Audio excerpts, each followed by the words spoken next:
రూపాయలు అంతకు మించి పర్చేస్ చేసిన 100 మంది ఫస్ట్ కస్టమర్లకి రూపాయికే చీర టిఆర్ఈ సారీస్ లో ఆషాఢం షాపింగ్ చేసుకోండి.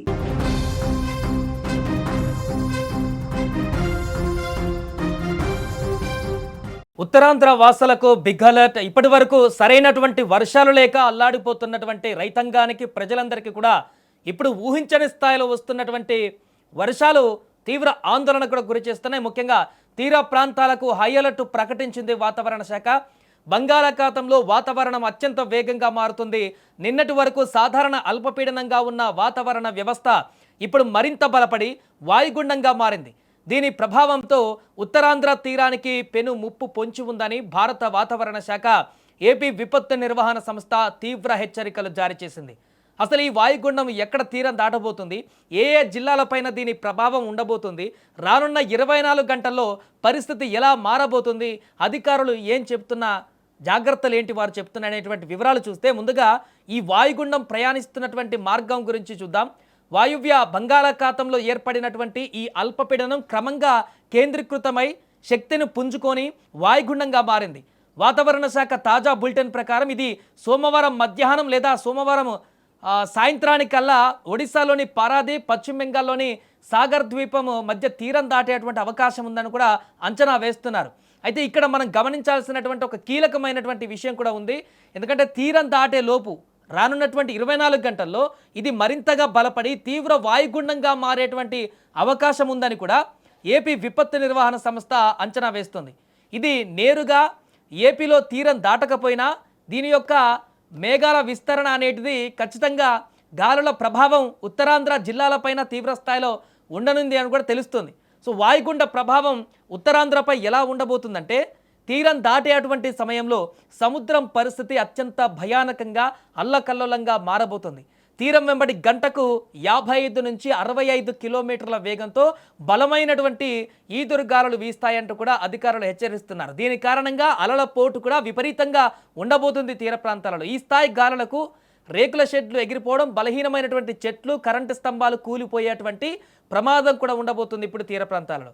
వర్షాల విషయానికి వస్తే ఇక జూలై 29 వరకు ముఖ్యంగా శ్రీకాకుళం, విజయనగరం, పార్వతీపురం మన్యం, అల్లూరి సీతారామరాజు జిల్లాలో ఉరుములు మెరుపులతో కూడినటువంటి భారీ వర్షాలు కురిసే అవకాశం ఉంది.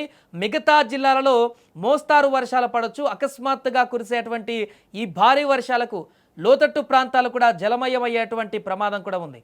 గిరిజన ప్రాంతాలలో కొండ చర్యలు విరిగిపడే లేదా వాగులు పొంగి పొర్లేటువంటి అవకాశం కూడా ఉండబోతుంది. ఎందుకంటే వాయుగుండంతో వస్తున్నటువంటి భారీ వర్షాలు అనేటివి ఒక్కసారిగా కుండపోతగా కురిచేటువంటి అవకాశం ఉంది. ఈ విపత్కర పరిస్థితుల దృష్ట్యా ప్రభుత్వ యంత్రాంగం కూడా పూర్తిగా అప్రమత్తమైంది. మత్స్యకారులకు కఠిన హెచ్చరికలు జారీ చేసింది. ఎట్టి పరిస్థితుల్లోనూ సముద్రంలోకి వేటకు వెళ్ళకూడదని, సముద్రంలో అలలు భారీగా ఎగిసిపడే ప్రమాదం ఉన్నందున వాతావరణం పూర్తిగా సద్దుమణిగే వరకు వేటను నిలిపివేయాలంటూ కూడా ఇప్పటికే స్పష్టమైనటువంటి ఆదేశాలు ఇచ్చింది. అలాగే తీర ప్రాంత ప్రజలు, లోతట్టు ప్రాంతాల వారు కూడా చాలా అప్రమత్తంగా ఉండాలి. ఈదురుగాలులు వీస్తున్నప్పుడు ఎవరు కూడా చెట్ల కింద, విద్యుత్ స్తంభాల దగ్గర కానీ, అలాగే శిథిలావస్థలో ఉన్నటువంటి పాత భవనాల దగ్గర కానీ ఆశ్రయం పొందకూడదు. పల్లపు ప్రాంతాలలో ఉన్నవారు సురక్షిత ప్రాంతాలకు వెళ్ళడం కూడా మంచిదంటూ సూచిస్తున్నారు. ప్రకృతి విపత్తుల సమయంలో భయపడడం కంటే కూడా అప్రమత్తంగా ఉండడమే మనకు శ్రీరామ రక్ష. ఈ సమయంలో కరెంటు పోయేటువంటి అవకాశాలు కూడా ఎక్కువ. ఎందుకంటే బలమైనటువంటి గాలులు కాబట్టి గాలులకు కరెంటు పోల్స్ తెగేటువంటి అవకాశం ఉంటుంది. చాలా ప్రాంతాల్లో ట్రాన్స్ఫార్మర్లు కూడా పేలిపోయేటువంటి ప్రమాదం ఉంటుంది. కాబట్టి అక్కడ కరెంటు కూడా నిలిచిపోయేటువంటి అవకాశం ఉంటుంది చాలా ప్రాంతాల్లో. కాబట్టి మొబైల్ ఫోన్లకు ఫుల్ ఛార్జింగ్ పెట్టుకొని ఎమర్జెన్సీ లైట్లు అందుబాటులో ఉంచుకోండి. అత్యవసరమైతే తప్ప ఎలాంటి ప్రయాణాలు కూడా మీరు పెట్టుకోకండి అంటూ కూడా అధికారులు చెప్తున్నారు. ముఖ్యంగా ఉత్తరాంధ్ర ప్రాంతాల్లో ఉన్నటువంటి పరిస్థితుల నేపథ్యంలో అక్కడ పూర్తిగా ఇలాంటి భయంకరమైనటువంటి పరిస్థితులు రాబోయే 24 గంటల్లో రాబోతున్నాయి. ఇప్పటి వరకు ఈ సంవత్సరంలో ఇంత అత్యధిక వర్షాలు రాలేదు. మనకు వర్షాలు లేక ఇబ్బందికరమైనటువంటి పరిస్థితులు 2 తెలుగు రాష్ట్రాల్లో మనం చూస్తున్నాం. కానీ ఇప్పుడు తాజాగా ఏర్పడ్డటువంటి వాయుగుండం ఇది తీవ్ర వాయుగుండంగా మారేటువంటి పరిణామాలకు సంకేతాలు ఇచ్చింది. కాబట్టి ఆ ఎఫెక్ట్ ఆల్రెడీ ప్రారంభమైంది. కాబట్టి తీర ప్రాంతాల నుంచి దూసుకువస్తున్నటువంటి ఆ యొక్క మేఘాలు కానీ, గాలుల తీవ్రత కానీ అక్కడ ఉన్నటువంటి తీర ప్రాంత ప్రజలనైతే ఉక్కిరిబిక్కిరి చేసేటువంటి అవకాశం కనిపిస్తుంది. అందుకే వచ్చే మరికొన్ని గంటల పాటు జాగ్రత్తగా ఉండాలి ప్రజలందరూ కూడా. ఆ ప్రాంతంలో ఎవరు కూడా, ముఖ్యంగా సముద్ర తీర ప్రాంతాలకు ఎవరు వెళ్ళకూడదు. సరదాకు కూడా సాయంత్రం వేళలో అటువైపు వెళ్ళకూడదంటూ కూడా అధికారులు హెచ్చరిస్తున్నారు. అలల పోటు చాలా తీవ్రంగా ఉండబోతుంది.